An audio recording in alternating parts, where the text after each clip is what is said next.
¿Qué tal, amigos internautas de Proceso Digital y Departamento 19? Esta mañana en la sala de redacción de nuestro diario, el doctor, diputado, una de las voces de la pandemia, Carlos Umaña. Bienvenido, doctor. Mucho gusto, gracias por esta oportunidad de dirigirme a su inmenso auditorio, deseándoles a todos, bueno, y primero en la Semana del Periodista Hondureño, solidarizarme con ustedes, los periodistas, una profesión que ahora se ha vuelto peligrosa de ejercer desde hace mucho tiempo. Así que mi solidaridad y deseándoles un feliz día del periodista hondureño este 25 de mayo.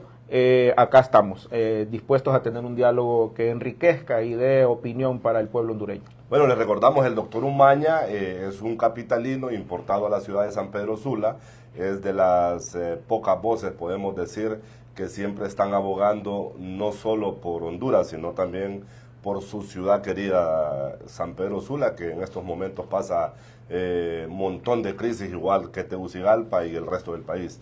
Doctor, ¿cómo ha sido la experiencia, su primera experiencia en el Congreso Nacional? Muchos califican este Congreso como uno de los peores de la historia. Sabemos que desde una trinchera o de una bancada pequeña poco o nada se puede hacer, pero compártanos, ¿cómo ha sido esa experiencia en esta primera legislatura que le ha tocado a usted vivir? Sí, muchas gracias. Mire, esta es una pregunta bien interesante desde el punto de vista de un ciudadano que, si bien es cierto, había tenido militancia política porque provengo del Partido Liberal y sí fui dirigente, fui presidente de la Juventud Liberal hace muchos años, estaba en el censo del Partido Liberal y posteriormente hice una carrera gremial, siendo delegado en el Colegio Médico, presidente de la Asociación de Médicos del Seguro Social, subdelegado desde muchas épocas. Entonces, meterme a la política posterior a la pandemia fue una decisión bien difícil, pero finalmente me llega un ofrecimiento, y aquí lo quiero decir, lo he dicho públicamente, 24 horas antes de que se cerrara la inscripción de los candidatos del Partido Salvador de Honduras, me invitó el ingeniero Nasralla, me llamó la doctora Ligia Ramos, la doctora Suyapa Figueroa, entre otros líderes que habían hecho una como alianza con el ingeniero Nasralla, y yo llego ahí. Yo pensaba y estaba convencido de que el Congreso Nacional iba a quedar, las fuerzas, nadie iba a dominar el Congreso Nacional por diversas causas, ya que los tres partidos tradicionales muy fuertes iban a sacar su cantidad de diputados y el Partido Salvador de Honduras, con la fuerza mediática del ingeniero Nasralla, yo estaba convencido que íbamos a sacar 20. Sacamos 10 finalmente por diversas razones de fraude electoral y otras cosas. Entonces llego a un Congreso pensando que a raíz de todo esto, de que no había nadie que lo dominara, iba a ser bueno, íbamos a legislar a favor del pueblo hondureño, y me voy a dar cuenta que es todo lo contrario. Que este Congreso, que está calificado como de los peores de la historia, bien merecido tiene ese término, un Congreso prácticamente que está dirigido a servirle al Poder Ejecutivo, un Congreso que, si usted no es de la bancada de mando, prácticamente le engavetan todas las cosas, un Congreso que los presidentes de las comisiones reciben indicaciones de qué dictámenes sacar adelante, un Congreso que la disciplina es lo que menos existe ahí. Las sesiones las convocan a 1 hora, las iniciamos 2, 3 horas después. Ahora que el presidente del Congreso quiere iniciar puntual las sesiones porque llega a las 3:20, 3:15, los diputados llegan a las 5 de la tarde, ni él mismo puede comenzar la sesión. Entonces, esta serie de indisciplinas y de situaciones a una persona que está acostumbrada como su servidor a la disciplina, que llega temprano, que está puntual en las sesiones, que no he faltado, prácticamente he estado en el 99% de las sesiones de los 2 años y medio que llevamos, solamente falté a una porque se graduó mi hijo en el extranjero, y de ahí no he faltado a ninguna, viene y me da una mala experiencia, o sea, no ha sido una buena experiencia, y me voy a dar cuenta que el que hace la ley hace la trampa, o sea, ahí los intereses que se tocan, las leyes que se hacen ahí, hacen que se formen grupos de defensa. Ahora me doy cuenta por qué el narcotráfico permeó la política, por qué los grandes intereses empresariales permean y financian las campañas de los diputados, porque simple y sencillamente ahí se hacen las cosas a conveniencia de grupos económicos. Entonces, La respuesta, y por qué he hecho este como teatro para explicar, para que me entienda el pueblo hondureño, que mi experiencia no ha sido buena. Pero no quiere decir que las personas honestas no deban llegar al Congreso Nacional. Deben de llegar, y más bien estoy invitando a la población honesta que participe activamente en esta campaña política, pero que no voten en plancha, que escojan a las personas, porque votar en plancha es el peor error que cometemos en este momento, porque se eligen diputados que, mire, solo van a levantar la mano. Ahí hay como 50 diputados que no se les conoce ni la voz se les conoce en el Congreso Nacional. Sí. Bueno, doctor, hablemos un poco del departamento en el cual usted escogió para vivir, el departamento de Cortés. El presidente del Congreso es del departamento de Cortés. Hay muchos diputados beligerantes y que son miembros de la Junta Directiva que también son del departamento de Cortés, pero podemos ver hoy la realidad del Valle de Sula. Bueno, el tema de los incendios, los apagones, que eso golpea todo al nervio y motor de la economía hondureña, y también se dice de que vamos a tener un invierno por arriba de lo normal y que seguramente va a afectar el tema del Valle de Sula con inundaciones. Todo este triste panorama, doctor, desde el Congreso Nacional, ¿por qué no se ha hecho algo para atender a esta zona hondureña que, como decía, es el nervio y motor de la economía? Mire, siento que el gobierno está en deuda con el Valle de Sula, con la zona norte del país, que es el nervio y motor. Tiene una deuda muy importante, las represas, el control de las represas. Hace 2 años, en el primer presupuesto nacional, le asignamos 17,000 millones para todos los estudios y para todo, y no se hizo nada. Tengo la impresión de que aquí esas represas las quieren concesionar, muy probablemente a China, a inversionistas chinos, pero ¿sabe qué? No hayan cómo explicarle al pueblo hondureño, porque recuerde usted que los satanizaron los peajes, satanizaron las inversiones extranjeras que venían como concesionales. Entonces va a llegar un momento de desesperación del Valle de Sula que le van a decir a cualquier gobierno, hágalas, no importa quién las haga, háganlas, porque estamos perdiendo cientos de millones de lempiras en estas inundaciones. Entonces, esa deuda está pendiente, la represa. Y la otra deuda que empieza a pagarse, la transmisión de energía eléctrica, que con este nuevo proyecto que va a venir ahí, que hay que revisar estos contratos, si usted se fija, ya están por Villanueva las líneas de transmisión nuevas, que esto en un lapso de 1 año se supone que va a ser la corrección del déficit energético del Valle de Sula. Entonces, estas 2 asignaturas, una, medio ya comienza a pagarse, y la otra ahí. La otra situación que le hemos quedado en deuda es el libramiento de la CA5, la carretera que va a ir entre más o menos La Barca hacia un poquito más adelante, hacia el sector de Puerto Cortés, no pasando por San Pedro Sula. Esa deuda la tenemos todavía en el Valle de Sula. Ese tráfico que se ha formado es inmenso.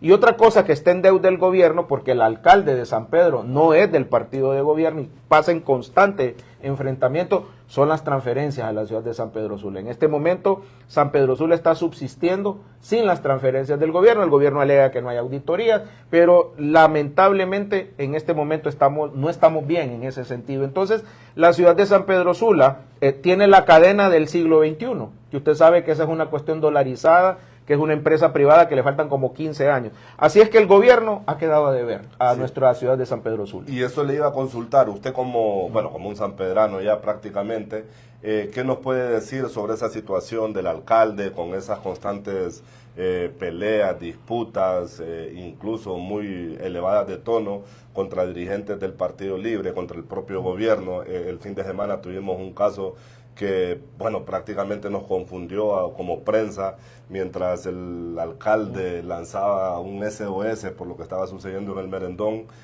A la par, el ministro del ICF decía que todo estaba bajo control y que el alcalde estaba mal informado. Al final, doctor, pierden mucho los sanpedranos con estas disputas de sus máximas autoridades, que eso repercute, ¿verdad?, en lo que puede ser el desarrollo de la ciudad. Yo creo que la ciudad pierde mucho. Este enfrentamiento que tiene, por ejemplo, con el vicealcalde, que es un líder de Libre en la zona norte, con los mismos diputados, ha hecho que San Pedro Sula se estanque en algunas cosas importantes. los que más perdemos somos los sanpedranos, no es el alcalde.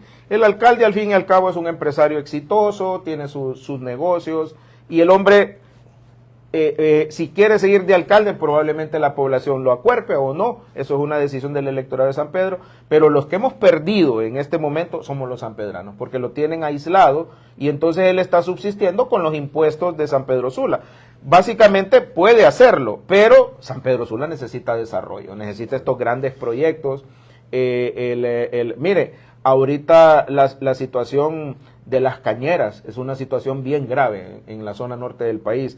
También ahí lo han dejado abandonado al alcalde porque no hemos hecho ni una legislación que nos lleve hacia una zafra verde, una cosecha verde, estimulando por supuesto a la empresa privada y no perdiendo los empleos, y tampoco hay una decisión de qué hacer sobre esas cañeras. Entonces, prácticamente San Pedro Sula en este momento está aislado. Y los que hemos perdido, los sanpedranos, así de sencillo. Sí, doctor, ¿y el PCH cómo está en San Pedro Sula?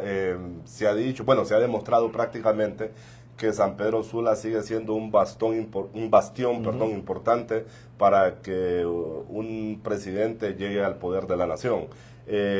¿Cómo está ahorita San Pedro Sula, usted que es de allá y que tiene contacto con la gente de a pie de ahí de San Pedro Sula?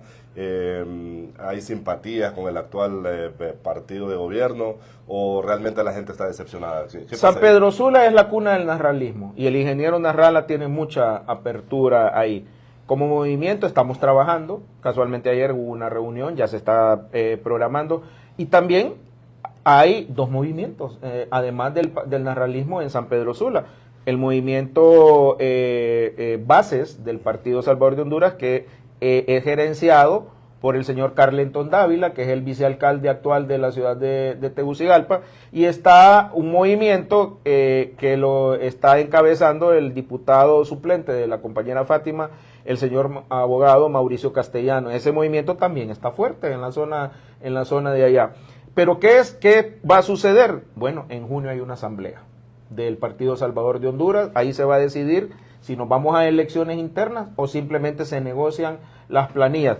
Pero también todo va a depender de la decisión del ingeniero Narrala, que hasta el momento nos ha confirmado que sigue con el Partido Salvador de Honduras y que posteriormente va a buscar una alianza electoral. Sí, bueno, y pasando ya a temas de salud, su expertise, doctor, ¿cómo mira usted el sistema sanitario? Hoy lo escuchaba en una radioemisora capitalina decir de que carecemos de especialistas, los pocos que hay se van porque otros países le abren las puertas, mientras en Honduras se les da apertura a médicos cubanos, por decir el caso, y se minimiza el esfuerzo que han hecho los médicos nacionales, que, bueno, terminan yéndose del país. ¿Cuál es su criterio al respecto? Mire, la salud ha sido un botín de los políticos. Es quizás el lugar donde más han robado los políticos tradicionales, en el Seguro Social y en la Secretaría de Salud. Estamos hablando de entre los dos, una bicoca de aproximadamente 50,000 millones de lempiras anuales manejan estas dos instituciones,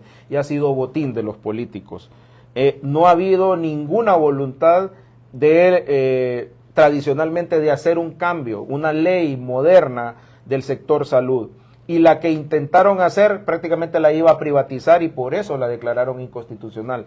Hasta este momento Cedesol no nos manda la nueva ley de protección social, no sabemos lo que va a suceder con esta ley, tienen que enviarla para que la discutamos en el Congreso. Entonces la salud afronta dos situaciones. ¿Qué sistema queremos? No lo sabemos, no la tenemos.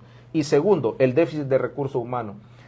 ¿Dónde lo tenemos? No en los médicos generales, donde tenemos más de 10,000 desempleados en este momento. La tenemos en los especialistas.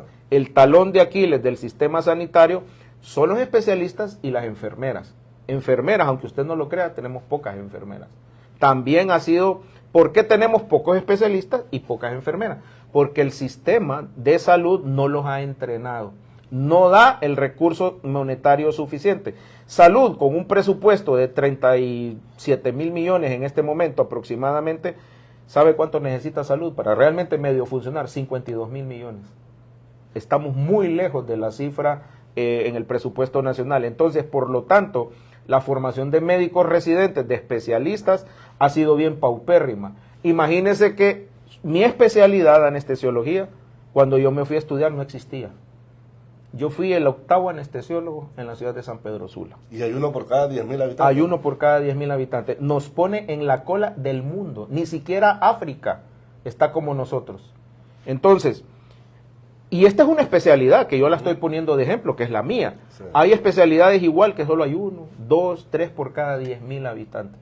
No hay cirujanos vasculares, no hay urólogos, no hay neumólogos, no hay... ¿Por qué? A pesar de que tenemos algunos posgrados aquí, solo se forman 3, 4 personas, porque no, el Estado no da el dinero para formar a los médicos residentes, que más o menos en la beca anda en 20 y pico mil de lempiras mensuales, para formar un muchacho que habitualmente ya tiene familia, que tiene una edad de entre unos 26, 27 años, y que definitivamente usted no lo va a obligar a que esté soltero o soltera, porque tiene que formar su familia. Entonces necesitan, es un trabajo 24/7, turnan cada 3 días o cada 4 días 36 horas continuas. Esa es la formación de los médicos. Y usted me dirá, ¿ese es maltrato? No, no es maltrato. Esa es la formación que debe de tener un médico para que a usted le confíe su salud. Entonces, ¿qué déficit tenemos ahorita en este momento? Yo le diría que unos 4 a 5 mil médicos especialistas. Ese es el déficit actual. Si no hacemos algo en los próximos 5 años, no van a haber médicos para los nuevos hospitales. Y los médicos que ya estamos, le pongo nuevamente mi especialidad, el 50% de los anestesiólogos de Honduras nos vamos a retirar en los próximos 5 años. 50%, no hay relevo. No hay relevo. El posgrado nuestro, que está formando médicos anestesiólogos, saca 5 al año, 6 al año. Sí. ¿Cómo nos van a relevar cómo vamos a cubrir los quirófanos? Entonces, ¿qué tiene que haber ahí? Voluntad de formación, dinero para formar, debe de haber becas, debe de extenderse los posgrados a otras ciudades del país. Pero si no llega alguien con una mente de ese tipo, hacer exámenes de admisión pedagógicos, no matadores, no exámenes que realmente no quieran. Ahí, imagínese usted que el examen del año pasado, prácticamente solo un superdotado lo pasaba. Entonces, usted no puede hacer un examen de admisión para ser especialista no queriendo que entren los muchachos. Sí. Usted tiene que hacer un examen con mínimos conocimientos. Cuando yo estudié anestesiología en Guatemala, el examen mío fue un examen normal. O sea, usted le preguntaron sus bases de fisiología, bases de la clínica. El examen, usted con unos 2, 3 meses de estudio de más o menos 100 temas, lo pasa. Pero aquí ni se sabe lo que le van a preguntar. Parece que la misión es no tener. Así es, parece que la misión es no tener nuevos especialistas. Ahora, doctor, ¿qué ha pasado en salud? Los últimos ministros han sido doctores de carrera, han trabajado en el sistema público toda la vida, pero no han podido solucionar estos temas que usted menciona, porque de repente no solo se trata de garantizar una consulta o de llevar medicina, que también es fundamental, pero también trabajar en esas bases de formar los médicos que nos van a atender en el futuro. ¿Qué ha pasado? ¿Por qué estos médicos no han dado el ancho? Se coluden con el sistema y se acomodan, se vuelven políticos. Simplemente se coluden, se acomodan y empiezan a responder a los intereses partidarios de las personas que están ahí gerenciando. Entonces le dicen, mire, viene la Secretaría de Finanzas. Fíjese que otra experiencia triste que he tenido en ese Congreso Nacional. Llega el presupuesto y usted no lo puede tocar. O sea, tiene que pasar tal cual como se los mandan. Así, con todo respeto para el doctor Hugo Noé Pino, que le tengo un gran respeto. Ese es un hombre, mire, ese es un hombre lecturioso, es un hombre que sabe de economía y sabe que a él le da vergüenza cuando nos dice, doctor, ya no podemos hacer nada más. Así tiene que irse. O sea, podemos aquí una partida que otra, podemos acá, pero no nos podemos salir del techo. La vez pasada 382 mil millones, no nos podemos salir del techo, fueron ahora 402 mil millones.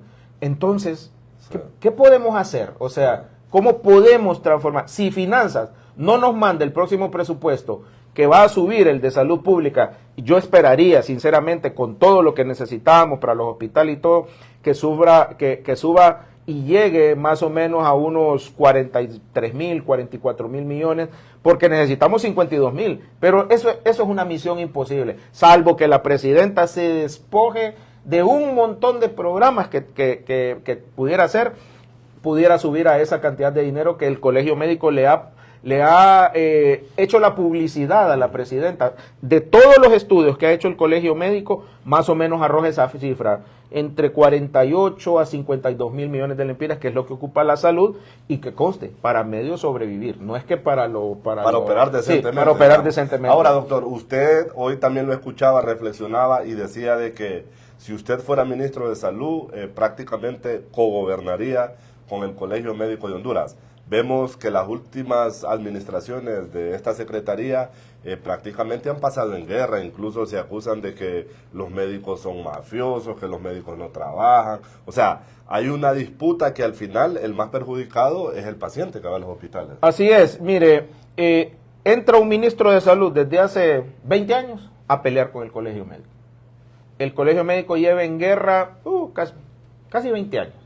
Lo gobernaron los liberales peleándose con los ministros, porque Mateu no es la primera vez que peleó contra el Colegio Médico. Cuando fue viceministro allá y ministro en la época anterior, también se peleó con el colegio. Sí. Llegaron los nacionalistas y pusieron ministros que no eran médicos. Sí. O sea, a pelearse con el gremio médico. La última que estuvo, la licenciada, que le dicen cariñosamente la profesora, a pelearse con el gremio médico. Entró Mateu a los 3 meses divorciado del colegio médico, y la actual en guerra con el colegio médico, en guerra con el Citramedi, en guerra con las enfermeras. ¿Cómo vamos a gobernar un sistema sanitario? Imposible. Sí, es imposible. Entonces, yo no me estoy promocionando para ministro. Fíjense que esa chamba realmente yo pensaría mucho en ser ministro, que tengo la preparación, pero si usted no tiene el beneplácito de la presidencia de la República, de los cambios que hacer, el beneplácito del ministro de Finanzas, mire, solo a desprestigiarse vaya. Uno. O sea, solo a desprestigiarse. Entonces, uno no debe de aceptar un puesto que se va a ir a desprestigiar. Prácticamente no lo debe de hacer. Entonces, si yo fuera, lo primero que comenzaría, vénganse. Vamos, hagamos esto, vayamos. ¿Quieren tener a alguien permanente conmigo? Vénganse. Aquí están, Citramedi, enfermera. Es la única manera de gobernar. Pero lo primero que llegan, miren, a confrontar con todo el mundo. Y ahora, lo más grave, clientelismo político. A volarse a Mundo y Raimundo para colocar a los adláteres de ellos. Entonces, en la salud los puestos son técnicos, no deben ser políticos. Sí, doctor, ya para ir cerrando la entrevista, tengo todavía un par de interrogantes para usted y agradeciéndole que nos atienda en Proceso Digital, siempre hemos tenido de su anuencia, doctor. Estamos golpeados por el tema ambiental, por la contaminación, por la mala calidad del aire, producto del comportamiento humano. Vemos también últimamente casos donde personas súbitamente mueren, padecen de enfermedades cardíacas. Se nos ha dicho muchos estudios científicos que tras la pandemia hemos quedado prácticamente convalecientes y prácticamente así, a un toquecito de padecer de cualquier enfermedad. ¿Qué es lo que está pasando, doctor? Hoy precisamente un amigo mío de infancia que padece del corazón por este tema y padece de asma también, por este tema de la contaminación ambiental, fue llevado a una clínica y en la madrugada murió. ¿Qué está pasando? ¿Por qué está muriendo la gente? Sabemos de que la contaminación tiene mucho que ver, pero desde el punto de vista médico, ¿cuáles son sus apuntes? Mire, hay 2 situaciones que están pasando en este momento. La primera, en lo que nosotros conocemos como el síndrome post-COVID, que las personas antivacunas han aprovechado para decir que son las vacunas las que han producido un montón de complicaciones, y no es cierto.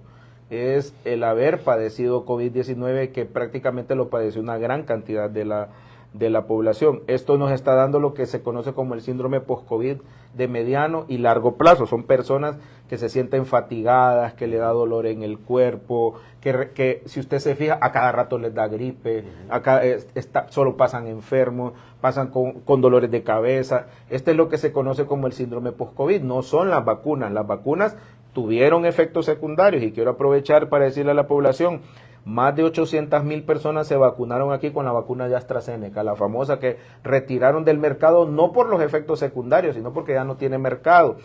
pero ningún caso hemos tenido de trombosis con trombocitopenia.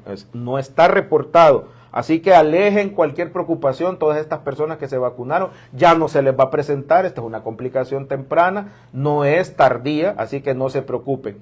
Y la otra situación que nos está ocasionando es esta contaminación ambiental. ¿Sabe cuánto ha subido? 30% las enfermedades pulmonares. Y en este momento tenemos 30% de enfermedades cardiovasculares que han aumentado con toda la contaminación que tenemos acá.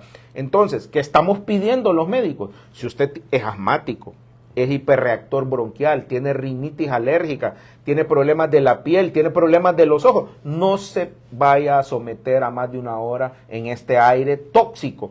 ¿Por qué es tóxico este aire? Porque estamos respirando partículas de carbono quemado, partículas de dióxido de azufre, que son metabolitos que salen después de las quemas, y cuando llueva, por favor, no se vaya a mojar, no vaya a mandar un niño a mojarse cuando agradeciéndole a Dios porque la lluvia le cayó. Démosle gracias a Dios, pero no lo mande a mojarse porque lo que está recibiendo es una lluvia ácida. Las primeras lluvias que van a caer en este mes de mayo son lluvias ácidas, no son buenas para la salud entonces y para los mantos acuíferos. Entonces nosotros estamos teniendo combinación del síndrome post-COVID y combinación de enfermedades, 30% de aumento de enfermedades cardiovasculares y 30% de enfermedades pulmonares.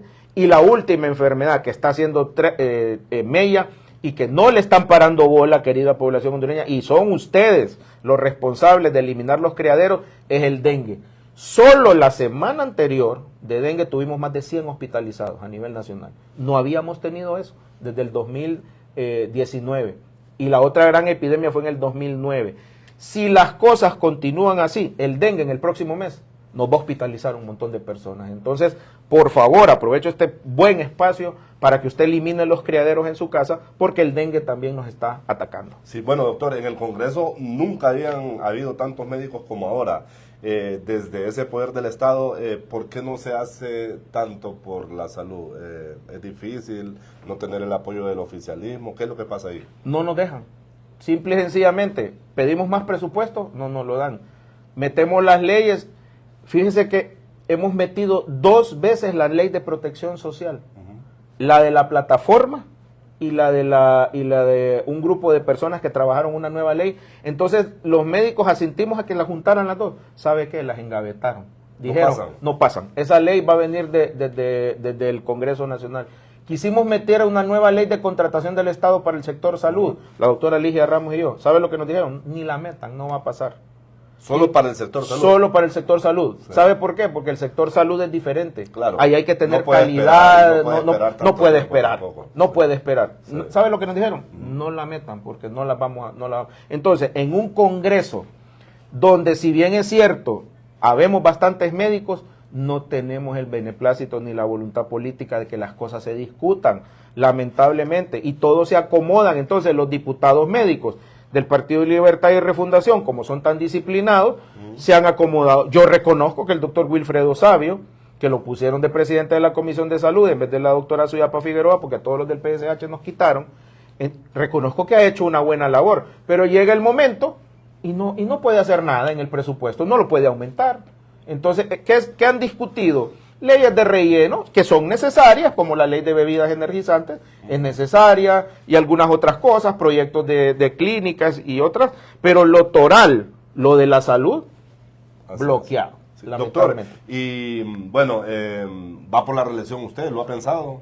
Lo he pensado, pero todavía no he tomado la decisión. En el mes de junio, todo va a depender de qué decida la Asamblea del Partido Salvador de Honduras. Quiero decirle a la población que nosotros, si en todo caso, continuaré con el Partido Salvador de Honduras. ¿No aspiraría por otro partido? No, en este momento no. Yo salí del Partido Liberal, estoy en el censo liberal, que en la última elección, como le digo, yo llegué 24 horas antes de que se cerrara la inscripción, fui dirigente liberal. Es más, le voy a decir algo, 2 movimientos liberales me han invitado para que regrese al Partido Liberal, y ellos dicen que no tengo ningún problema legal en volver a regresar. Pero yo lo he pensado bien, me metí en el Partido Salvador de Honduras, y si decido seguir, sería como diputado por cortés por el Partido Salvador de Honduras. Sí, doctor, yo una vez me acuerdo que le hice una entrevista, ya hace mucho tiempo, al extinto Matías Funes y le preguntaba, ¿qué pasa, licenciado Matías? Le decía yo,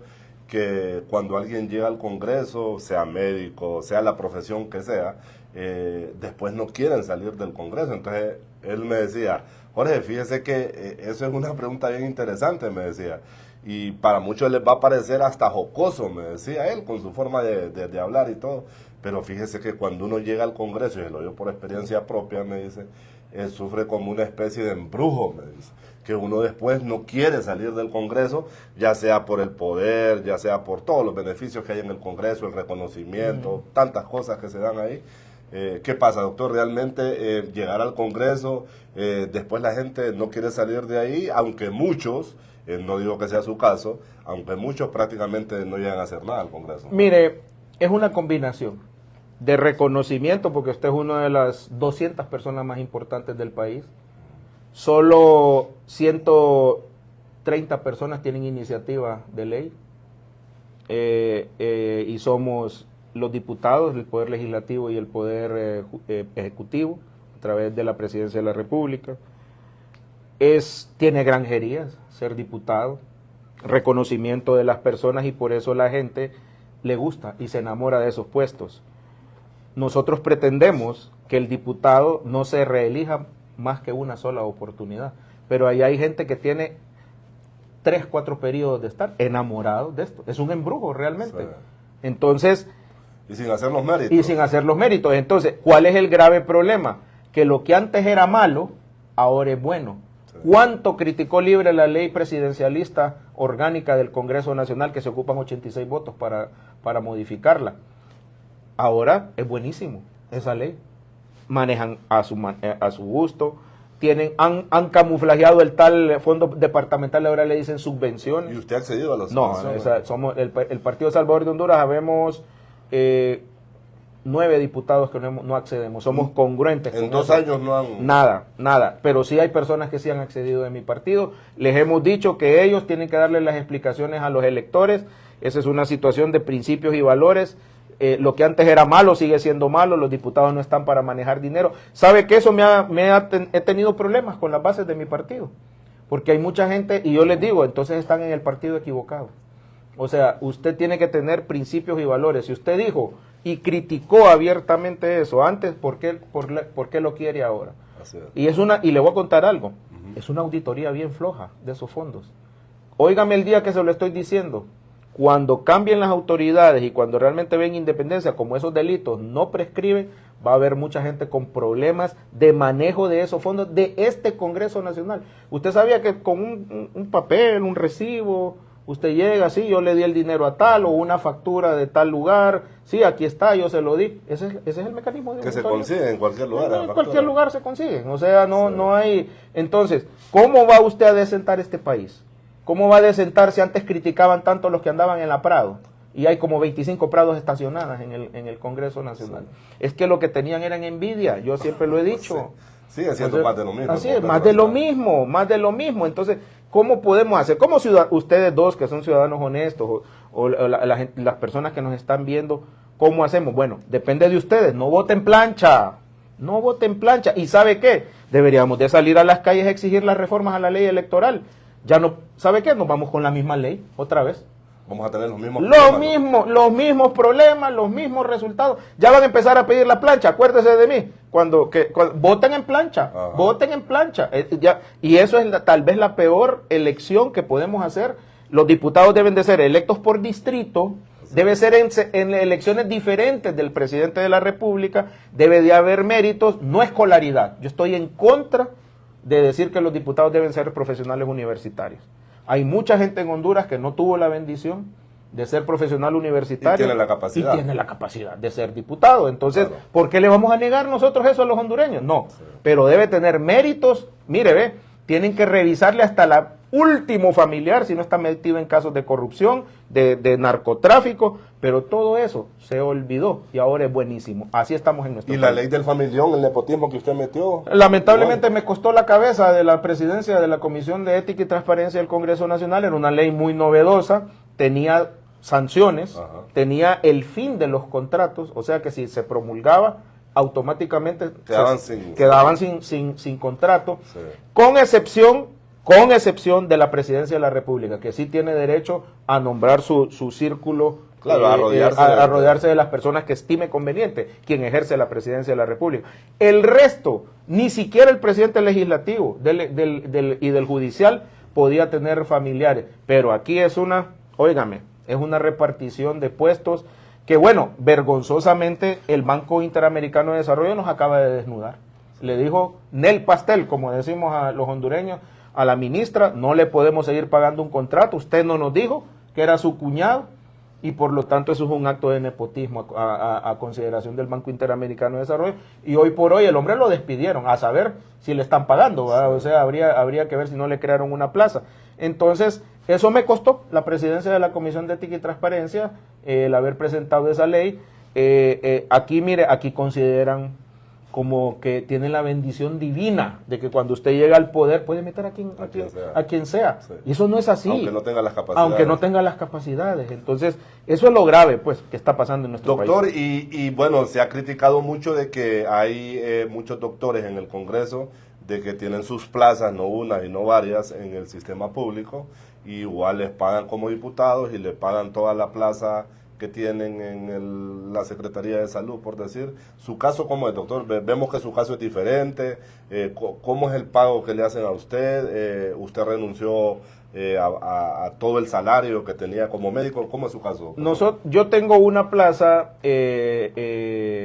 doble en el Seguro Social desde hace 25 años. Entré de anestesiólogo pediátrico y soy anestesiólogo de guardia. Fui el 8º anestesiólogo en la ciudad de San Pedro Sula. No habían anestesiólogos en aquel entonces, solo habíamos 4 anestesiólogos en el Seguro Social y yo ingreso ahí.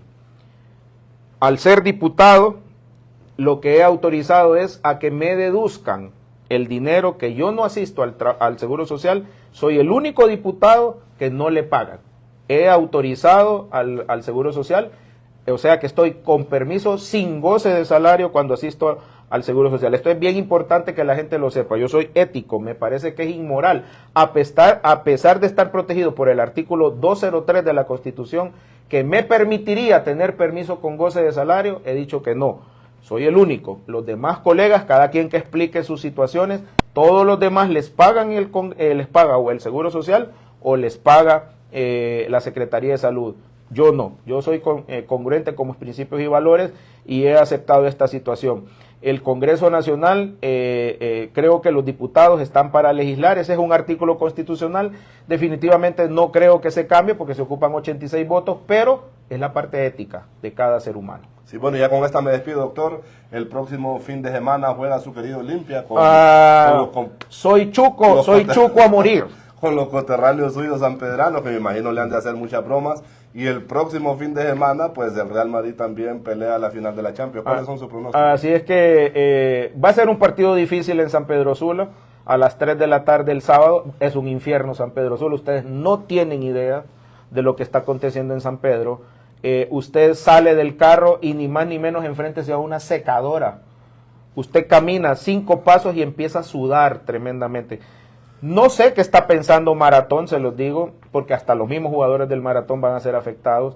Siento que ahí van a haber personas del público afectadas con una temperatura que va a andar en 41, 42 grados centígrados. Es inhumano, pero ¿sabe qué? No podemos decir que jueguen en el Olímpico porque van a decir que es para favorecer al Olimpia.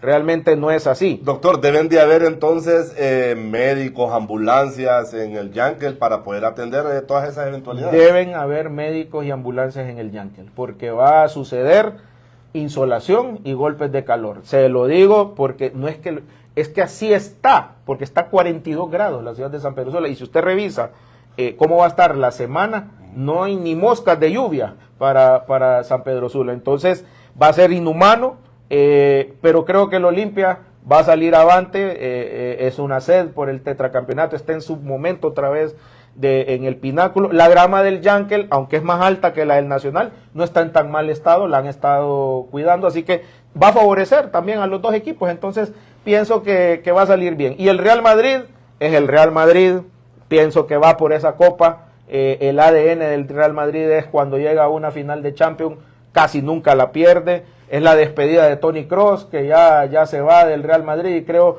que así como se fue Marcelo, va a querer seguir con otra Champions del Real Madrid. Así es que esos son mis pronósticos, la Casa Blanca gana, y esperemos pues que sea un espectáculo. Sí quiero pedirle y aprovechar, por favor, es un partido de fútbol el domingo, no es una guerra, no es una pelea, es un partido de fútbol. Disfrútelo en familia, disfrútelo en la comodidad de su hogar, disfrútelo bien, no se vaya a pelear ahí, es un partido de fútbol. Eso es para todo lo que hagamos aquí. Y que gane el que haga los méritos. Y que gane el que haga los méritos. Así, todo lo que hacemos nosotros es una broma, pero no nos tenemos que ir a pelear ahí. Las barras del Olimpia y del Maratón habitualmente se han respetado. El problema es Olimpia Motagua, Olimpia España y España Maratón. Viera cómo se agarran ahí, cómo se macetean los maratones y los Españas en San Pedro Sula. Se van a sacar las bajas pasiones al estadio. Pero la barra entre Olimpia y Maratón siempre se han respetado, y espero que este domingo no sea la excepción. Bueno, esperamos que sea una fiesta deportiva. Gracias, doctor, por esta sabrosa plática que hemos tenido. Que no sea la primera ni la última vez que nos visita, y agradecemos también de que nos haya acompañado esta mañana. A todos ustedes les invitamos que esta y otras entrevistas están disponibles en todas nuestras plataformas digitales. Buenos días.